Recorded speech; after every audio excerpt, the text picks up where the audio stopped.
So now we're going to show you some of the things we've been working on since we shipped the original Gears of War game. We never stop working on new features in the Unreal Engine. It's always a work in progress. We're always adding more. So one of the major new things we've added is ambient occlusion technology. This technology enables us to add much more realistic dynamic shadows to scenes using a pixel shader technique. So a pixel shader traverses every single pixel in the scene and looks at how light reflects around and uses that to generate much more realistic shadow highlights on the objects in the scene. So you see much more definition in individual objects, and they pop out from the backgrounds.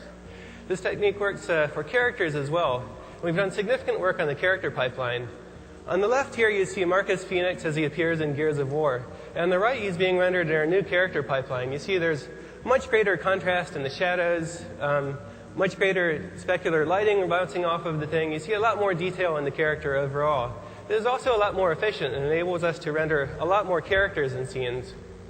Now, if you remember in Gears of War, you fought the Locust Horde, where the Horde consisted of maybe like 5 or 6 locusts.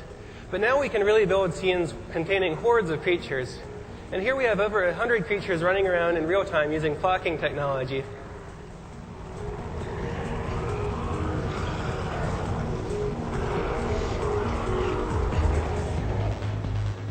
We've also improved the water technology on Unreal Engine 3.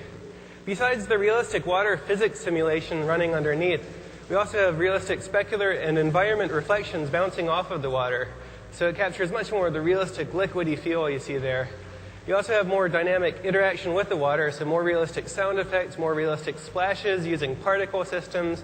And this scales to very large environments. So you can build your game taking place on a deserted island, or you can build that jet skiing game you've always wanted to build using Unreal Engine 3.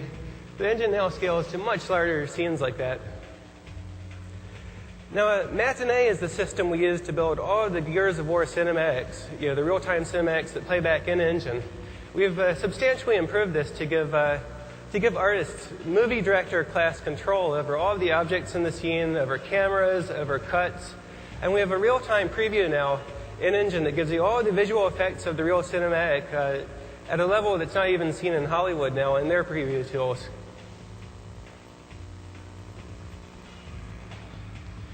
We've also incorporated Aegea's soft body physics simulation tool, which enables us to simulate objects that are realistically elastic and fluidy, like you see with this cube of meat we built here.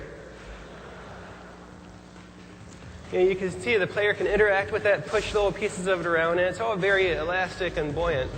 This also scales well to fluids. So here you have fluids moving around with viscosity and surface tension, retaining their shape. This enables artists to build environments that are much more organic and real-worldish. You can also destroy them. So the thing that we do after we spend a few years building a beautiful game world, the first thing gamers want to do is blow it up. And now they can do that. So we've implemented some real-time structural analysis tools in Unreal Engine 3 that can determine how objects break apart into pieces given stresses and strains. And here we've applied that so that we have a building built out of concrete with a steel structure underneath. And you can see the player can go around and blow holes in the concrete, destroy the structure of the level, while the steel remains underneath.